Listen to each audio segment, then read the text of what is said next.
This is an ABC News special report. The Mueller Report. Now reporting, George Stephanopoulos. Good afternoon. We're coming on the air right now because the Attorney General William Barr has delivered the principal conclusions of Special Counsel Robert Mueller on the Russia investigation to Congress, to the chairman and ranking members of the House and Senate Judiciary Committees, a 4-page letter outlining the Special Counsel's report, what has been found, what the conclusions are. I want to start out going to our Chief Justice Correspondent, Pierre Thomas, for more on this. We have the letter right now, and it's divided into a couple of different sections. Pierre, first of all, describing the work the Special Counsel put into it, the amount of people he had on the case, the subpoenas he issued, and then going on to describe and summarize Russian interference in the 2016 U.S. presidential election. Take it from there. Well, he describes the extensive actions by the Russians to interfere in the presidential election. It talks about the hacking of the DNC and the Hillary Clinton campaign, as well as the hacking of John Podesta. It also talks about the social media campaign aimed at sowing divisions among Americans along the issues of immigration, race, and other ways. So he basically makes it very clear that this was not a hoax in any regard into what the Russians did, that this was an active and very pervasive campaign they conducted. He then goes on to say that the Special Counsel did not find, and this is significant, did not find that the Trump campaign or anyone associated with it conspired or coordinated the Russian government in these efforts, despite multiple offers from Russian-affiliated individuals to assist the Trump campaign. Dan Abrams, this is key. Yeah, that's the critical question with regard to interference in the election and conspiracy with the Russians. It sounds like the Special Counsel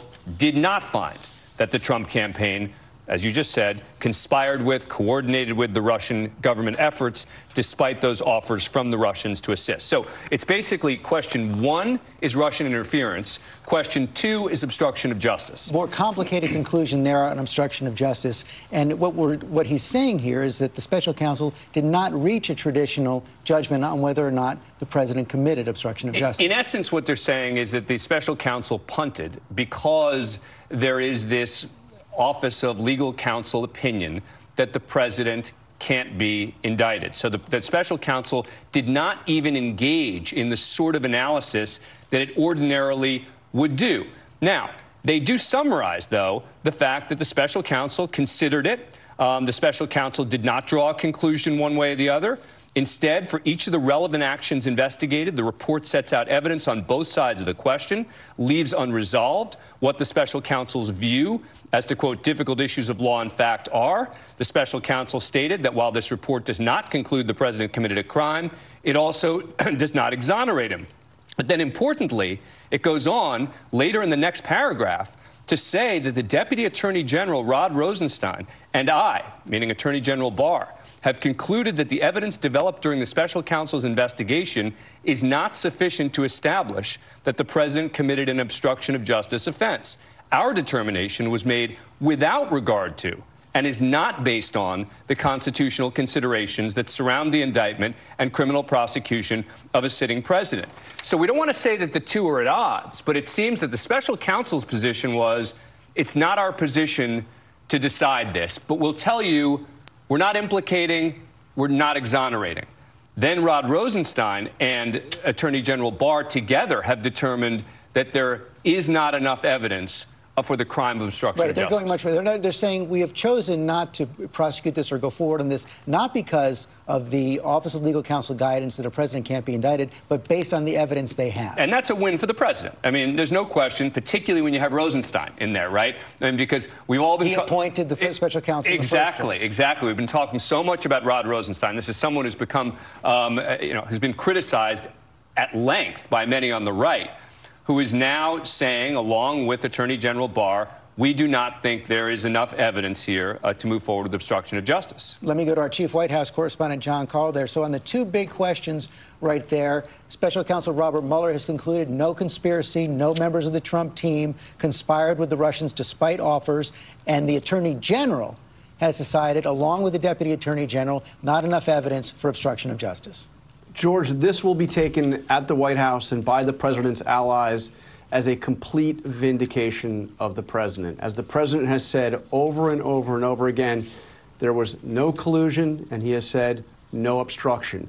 Now, Congress will continue to look at both of those questions, undoubtedly. There are further criminal cases involving the president and associates of the president, but in terms of what we are seeing here today, the special counsel, after 22 months of investigation, has concluded that the Russians certainly had an operation to interfere with the U.S. elections. He's proved that chapter and verse, but that there was nobody involved with the Trump campaign that had anything whatsoever to do with it.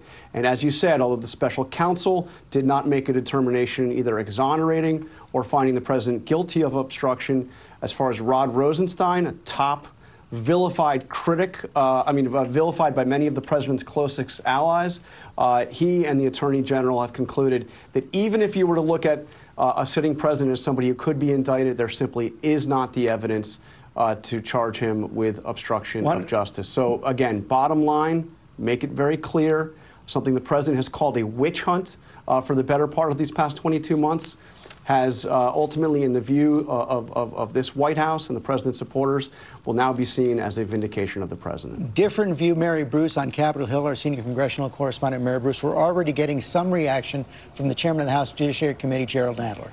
And, George, he is making very clear that he views this as the Justice Department essentially punting to Capitol Hill. In a tweet, Jerry Nadler, the chairman of the House Judiciary Committee, says that, quote, "It seems like the Department of Justice is putting matters squarely in Congress's court." He goes on to note and highlight that the Justice Department determined not to make a traditional prosecutorial judgment. And, of course, he notes that the special counsel states that the report doesn't conclude that the president committed a crime, but it also does not exonerate him. George, you are going to continue to hear, I am sure of it, those calls from Democrats here, not only for the full report, but of course all of the underlying evidence, as they now have to make a determination about what the consequences of the special counsel's investigation really are. Yeah, and I want to go to our senior national correspondent, Chair Moran, for more on this as well. As Dan Abrams suggested, and we're hearing as we read the letter, seeing as we read the letter, there does seem to be some tension on the obstruction issue between the position of Robert Mueller and the decision and the conclusions of the Attorney General and the Deputy Attorney General.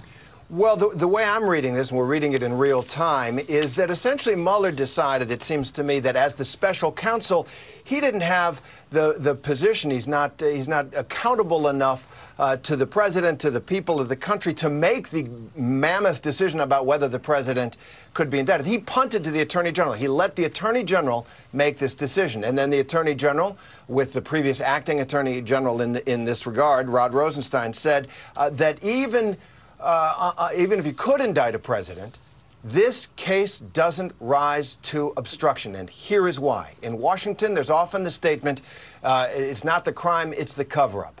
What Barr says here is that there was no crime. He says, quoting the Mueller report, quote, "The evidence does not establish that the president was involved in an underlying crime related to Russian that's the interference." Point I wanted to pick up on with Dan Abrams as well. So what he's basically saying is that because the president, there was no underlying crime, they didn't find any conspiracy by his campaign or by the president himself, that makes it much more difficult to reach the charge of obstruction. Right, but I don't really agree with Terry that Mueller was punting to the Attorney General. I think that Mueller was punting. There's no question about it. But I think if you were to ask Mueller, were you basically saying, let's leave it in the hands of the Attorney General? My guess is he was saying, look, if impeachment is the sole remedy for a crime of a president, it's not our position. And my guess is that Mueller might take the position it's not the position of the Attorney General to make that sort of decision either. So that's unresolved as far as I'm concerned. Now, in particular, when you see the language in here, that the special counsel investigated this and that the special counsel did not draw a conclusion one way or the other as to the examined conduct, but for each of the relevant actions investigated, and the report sets out evidence on both sides of the question. That's what Congress is going to want. They're going to want to see what were the arguments that Mueller was laying out for and against. And I think Congress is going to want to make its own determination, because if the position is it's not our job as special counsel to make an indictment decision, then it's not the Attorney General's job either. Well, then it's the Congress's decision. I wanted to pick up on that because we're going further. I want to bring in Pierre Thomas on this as we read through the letter and deeper into the letter, Pierre.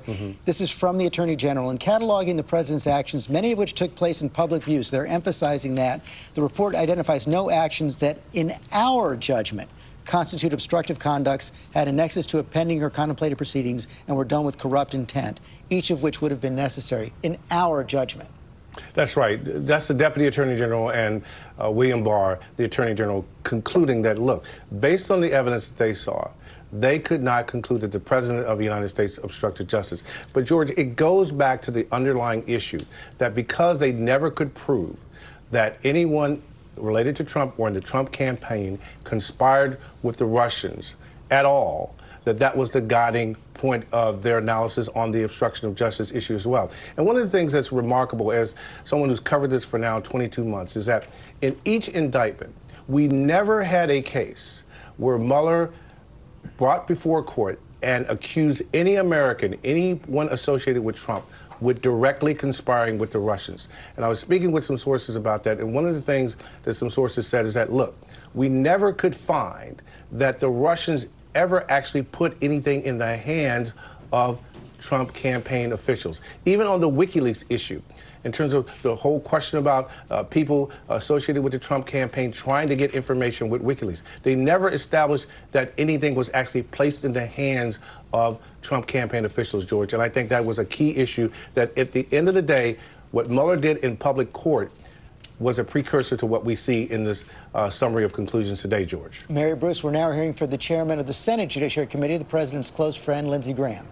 Yeah, and Lindsey Graham saying in a statement just now that this is a good day for the rule of law and a great day for President Trump and his team, highlighting no collusion and no obstruction. He says, quote, the cloud hanging over President Trump has been removed by this report. He goes on to say it was a bad day for those hoping the Mueller investigation would take down President Trump. He says it now is time to move on. And George, I think that is an argument that you are likely to hear echoed by Republicans up here, that Democrats were waiting for Mueller to wrap up his report. He has done that, and they are going to say that this should be the end of it, that it is time to move on. On the flip side, Democrats are going to argue this is just the beginning, George, that they need to see the full report and the underlying evidence as they continue to ramp up their scores of their own investigations into the president and this administration. Okay, Mary Bruce, thanks very much. I know you're going to try to get some more congressional reaction as well. Cecilia Vega at the White House, one of the president's associates, tweeting as well.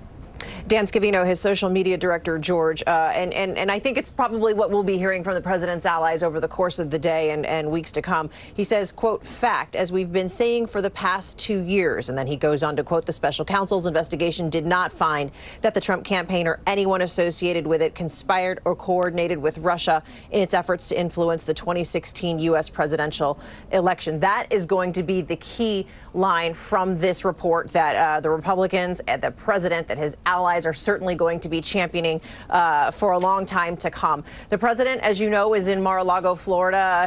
He is expected to get on Air Force One very soon, within minutes, and head back here to the White House. So we may actually get to hear from him, because he will be with the reporters who were traveling with him. He has shown uncharacteristic restraint in the last couple of days, George, not tweeting at all about this report coming out.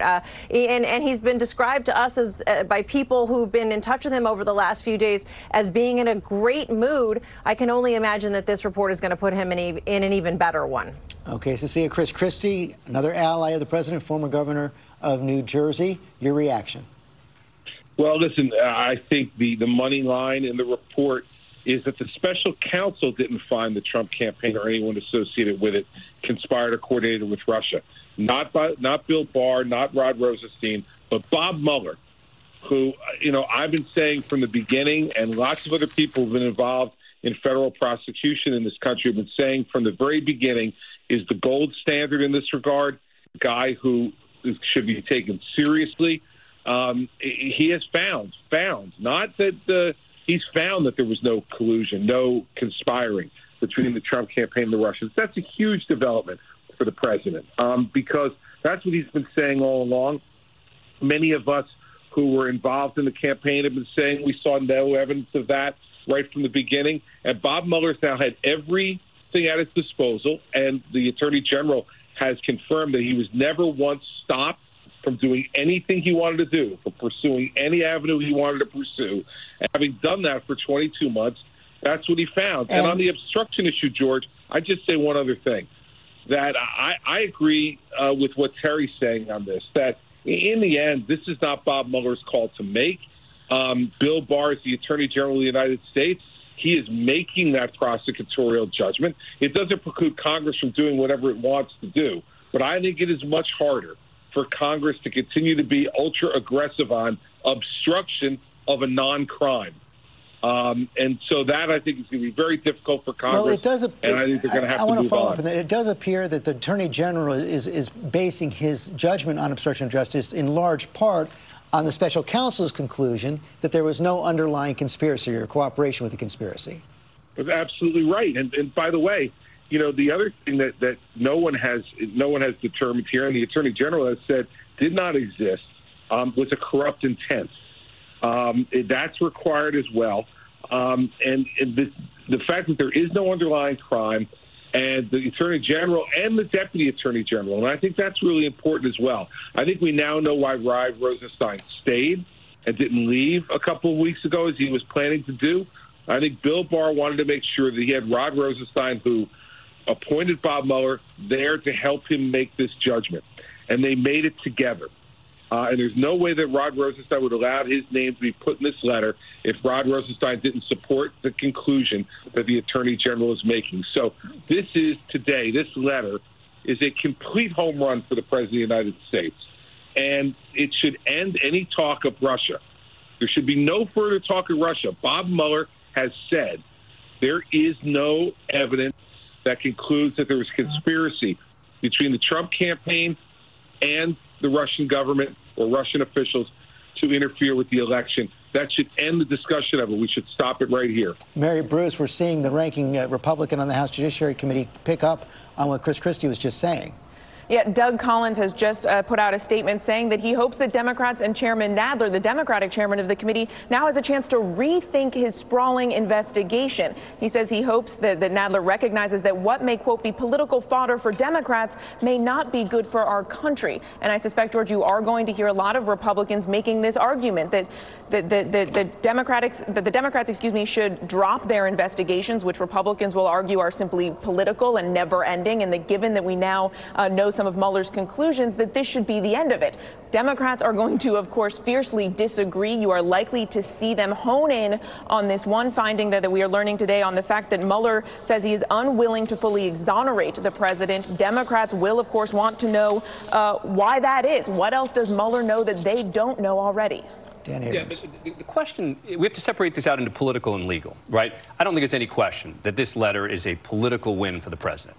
You read through this letter, particularly the language from Barr and Rosenstein about obstruction of justice, big win, as Chris Christie points out, the Russia conspiracy aspect of this, a big win because you have Mueller also stating that.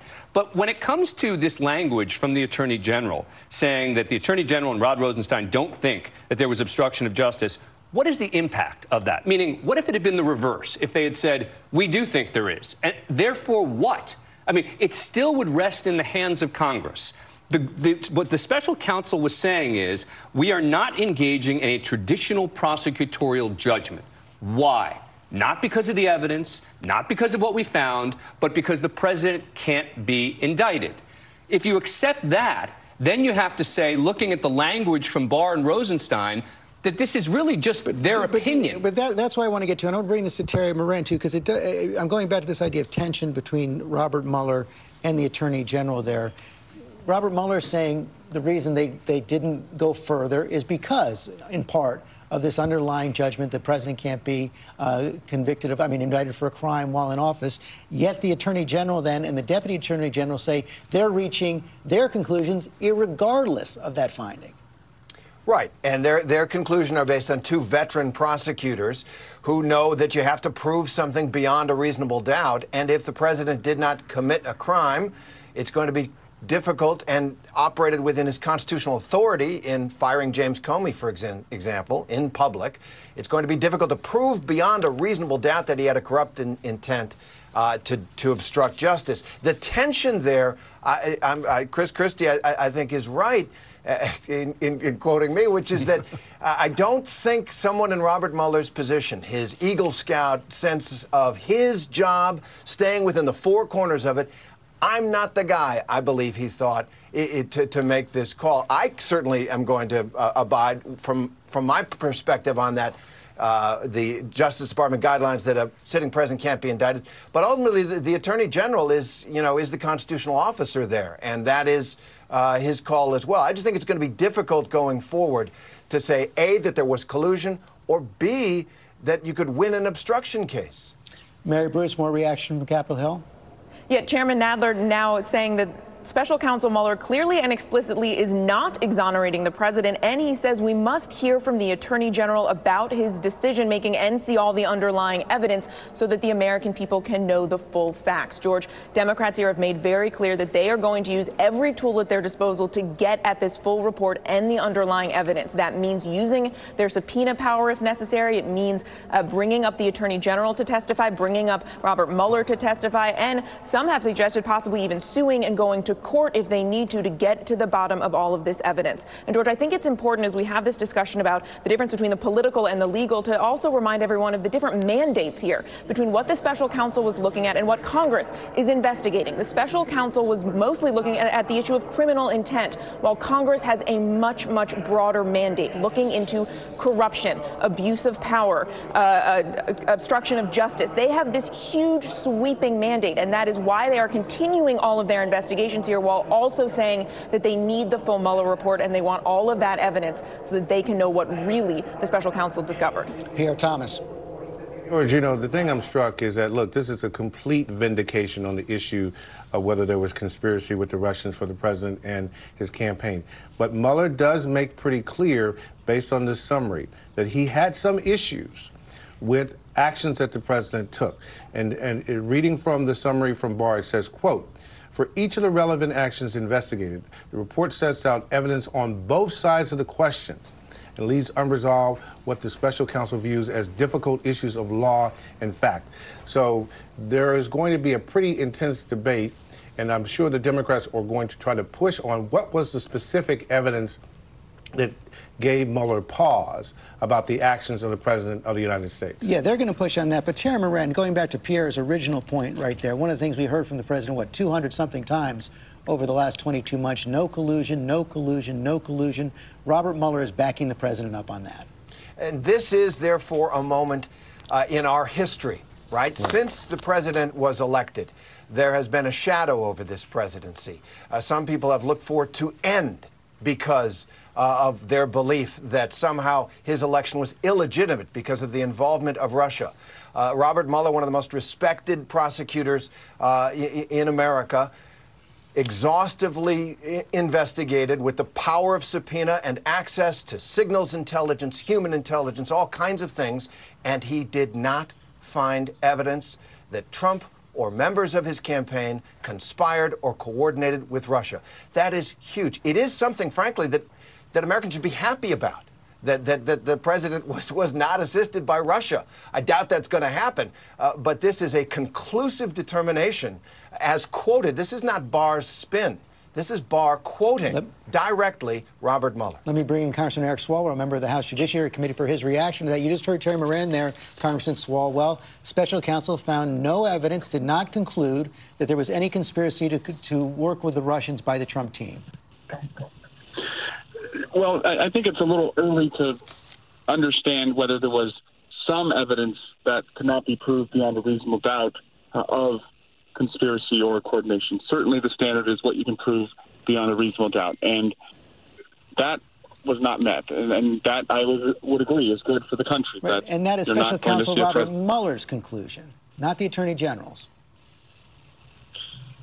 Correct. So what we would like to see is the findings of Mueller and the grand jury material that existed, particularly from an intelligence committee standpoint, because we have an interest with the counterintelligence mission to understand if any individuals, including the president, did work with the Russians, perhaps in a way that couldn't be proved beyond a reasonable doubt, but a way that we'd want to know. And then on the second question of obstruction of justice, the Republican leader in the House, Kevin McCarthy, has now said this is case closed. Your reaction? Well, this is just the beginning, because the House Judiciary Committee will have a responsibility to look at that conduct. Now, I respect Attorney General Barr's ability to not pursue that conduct, but the House has a different responsibility, and we will want to see what conduct Special Counsel Mueller said had some of the tougher decisions that would have to be made. And so it's case closed criminally, but not case closed as far as did the president commit a high crime or misdemeanor. So what is your next step? To see the whole report. Every sentence, every word, every comma. Let the American people digest it as well.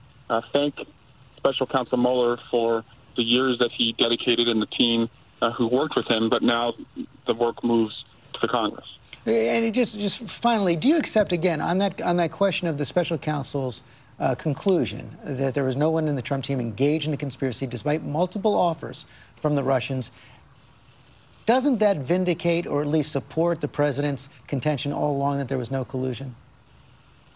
I support the fact that the special counsel is saying he cannot prove beyond a reasonable doubt conspiracy or collusion. What I would like to see is was there evidence that cannot be proved beyond a reasonable doubt, which is the highest standard in the law, but that was still in existence, that people sought to work with the Russians? Because we all have seen some of the public evidence where they sought to work with the Russians that may not be proved beyond a reasonable doubt, but it's still concerning if you're an American and you see your president, his team, his family seeking to draw themselves so close to the Russians.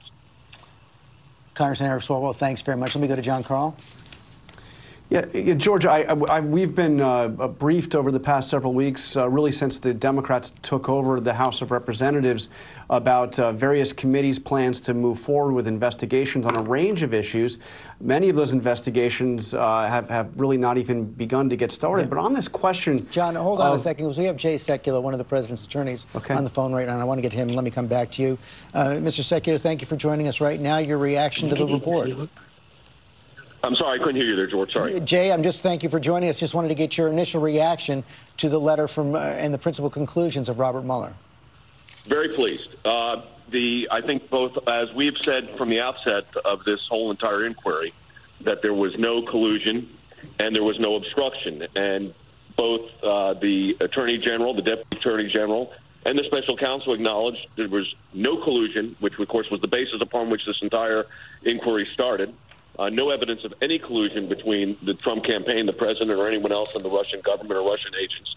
So that's number one. And on the obstruction, you can't be any clearer. There was no obstruction. And they said that is as crystal clear as it could be, and in fact made a legal conclusion based on their existing policies, absent the fact. This has nothing to do with the fact, George, that you can't indict a sitting president. They were very clear to point that out. That was the point that they made. How do you respond to the quote from the special counsel that while this report does not conclude that the president committed a crime, it also does not exonerate him? Well, because their job in that context was to just lay out the facts, and they did. This was exactly what I anticipated, because you don't know until you see it, that they would lay out the facts and not draw a legal conclusion, leave it to the Department of Justice Office of Legal Counsel to make those conclusions. Because remember, unlike an independent counsel, this is a special counsel. They're governed by the prosecutorial guidelines and policies of the Department of Justice. So that merely falls into that precedent. You just heard Congressman Eric Swalwell say that they want to see the complete report and the underlying evidence. The president himself told John Carl... Unfortunately, I didn't hear the congressman because I was on I'll just I take your word for it. Okay, he said that. The president himself told John Carl last week that he wants the entire report out as well. The House of Representatives voted 420 to nothing to have the entire report out. Does the president still believe that the entire report should be released? Well, I'm not going to. The president believes that it's the Attorney General's responsibility to determine what should be released and what is appropriate to release. I will say this. I don't think anybody, including the congressman, can complain about the speed in which the Attorney General and his team turned this report around. He received the report on Friday, and here we are Sunday at 4:10, and we're discussing what the special report that basically the Attorney General's office put together in a very short order. So with regard to the report, that's a decision under the regulations that the Attorney General of the United States will make. We respect his determination, and whatever that will be. That's not something that we would be involved in, especially as private counsel. As you know, Mr. Sekulow, the president has the authority to order the Attorney General to do that. Are you saying he's not going to make that order? No, I'm not opining on that at all, because we represent the president in his private capacity. Those are decisions that will be made by the Attorney General, and of course, I'm sure the White House counsel would have the right to weigh in on what they deem to be appropriate. And you feel this is a win? A complete, not just a win. The entire basis upon which this inquiry was instituted was a concern over collusion between the Russian government and the Trump campaign. Bob Mueller and the Department of Justice could not be clearer. And you could not obstruct. This was important on the obstruction aspect. When you read the conclusions, to have the obstruction issue even as a viable one, which it was not, there'd have to be an underlying crime, which there wasn't. So when you look at this from a legal standpoint, it's very clear this is a complete win for the president. I think it's a win for the American people. They had a thorough investigation, and it's now concluded. Jay Sekulow, thank you for your time right now. We're going to Cecilia Vega at the White House. An official statement from the White House? Yeah, George, just coming in from the press pool that's traveling with the president in Florida. This is from Sarah Sanders, and it says, quote, the special counsel did not find any collusion and did not find any obstruction. Attorney General Barr and Deputy Attorney General Rod Rosenstein further determined there was no obstruction. The findings of the Department of Justice are a total and complete exoneration of the President of the United States. Not surprised that that's the reaction coming in from the White House right now. This is a day that could very well shape the rest of Donald Trump's presidency here in this White House. This has been a cloud hanging over this administration for 22 months. Every single day, just about, we heard President Trump talk about witch hunt, no collusion. He said just as recently as Friday, no obstruction. This will probably have them, frankly, cheering here when they come back from Mar-a-Lago later today. And we also know, George, that this is something that is going to really shape the battle for 2020. This is going to be a huge point going forward. And the RNC is already weighing in, echoing what we just heard from the White House, saying no collusion. And they go on to quote a who's who of Democrats and all the comments that they've made about Robert Mueller over the last 2 years, everyone from Maxine Waters to Bernie Sanders. And they say they guaranteed us that Special Counsel Mueller would find proof of it, of no collusion. They were wrong. Big day for President Trump, it appears. Cecilia Vega, thanks very much. Want to go to Chairman Rance for some final thoughts? Well, it will no question be a main issue in the 2020 campaign, and it has cemented the trust that millions of Americans have for President Trump. He said for years there was no collusion, they're going to find anything, and in fact, that appears to be what after this investigation has happened. For the Democrats, they've got all these candidates out there who no longer want to fight the battle on Trump and Russia. They've got their own ideas. They're dreaming big policies that they have for the United States. They need to get that message to the voters, so there could be a tension between the eagerness of House Democrats to investigate the president and some of those campaigns which want to get positive ideas before the voters, where they might have a better chance now than attacking the president on his character or on his conduct on Russia. And Mary Bruce, we're only getting initial indications so far from Democrats on Capitol Hill. We just heard from Congressman Swalwell, from the chairman of the House Judiciary, General Nadler. For right now, full speed ahead. Absolutely, even more so now. And we are hearing more even from Chairman Nadler of the House Judiciary Committee. He seems to be questioning the timing of all of this, tweeting that the special counsel worked for 22 months to determine the extent to which the president may have obstructed justice, and that the attorney general then just took 2 days to tell the American people those findings. And he goes on to say that the Justice Department owes the public more than just a brief synopsis. Democrats here are going to continue to hammer away on why they feel they need the full report, the underlying evidence, and they are likely going to bring up the Attorney General himself to testify. They could bring up Robert Mueller as they try to get to the bottom of this. We are also hearing from some of those Democratic candidates, many of them also out there on the campaign trail over the weekend, calling for this full report to be made public. Senator Cory Booker, one of the presidential contenders, saying that this needs to be, the full report needs to come out because, quote, an in-house, that they need more than just a, quote, in-house summary from a Trump administration official. Mary Bruce, thanks very much. And John Carl, the president's been pretty quiet this weekend. That's not likely to last.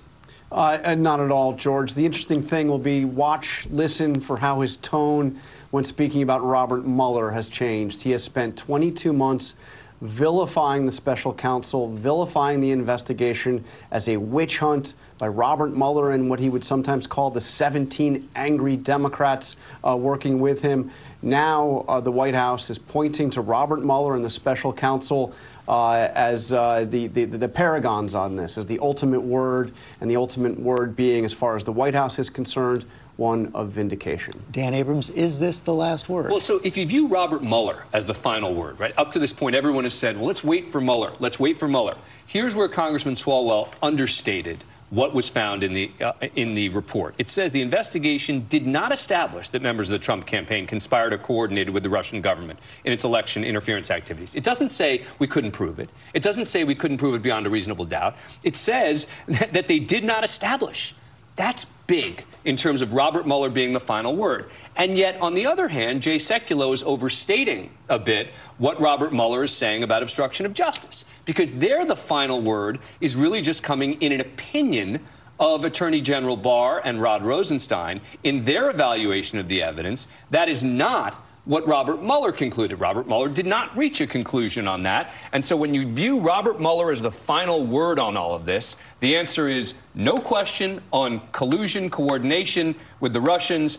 Big win for President Trump. On obstruction of justice, unclear. Pierre Thomas, remarkable thing here. We're talking about Robert Mueller. We're seeing what he wrote right here. We never heard from the man in 22 months. We did not, George. And I think it's really useful to go back to some reporting I did early on. And I remember a source telling me that at the end of the day, good or bad, that Robert Mueller would be the president's best friend if he found no evidence of collusion. Because the man is, his integrity is impeccable. He was known as probably one of the most unique figures in Washington, confirmed twice by the Senate to be FBI director, 100-0. In this town, that's virtually impossible. And they won't be able to say that he did not investigate thoroughly. If you look at the numbers, and it's the first time we're sharing them, 2,800 subpoenas. They interviewed more than 500 witnesses, and they made requests of 13 foreign governments for evidence, and they found no evidence of collusion. That's the big headline there from Robert Mueller on the issue of obstruction of justice. He says he could not conclude that the president committed a crime, does not exonerate him, but the attorney general and his deputy going further, saying they believe that the president did not commit obstruction of justice. Those are the big conclusions from this report today. We're going to have our coverage continue right now on ABC News Live, our 24/7 streaming channel. Of course, a full report tonight on World News Tonight. I'm George Stephanopoulos in New York. This has been a special report from ABC News.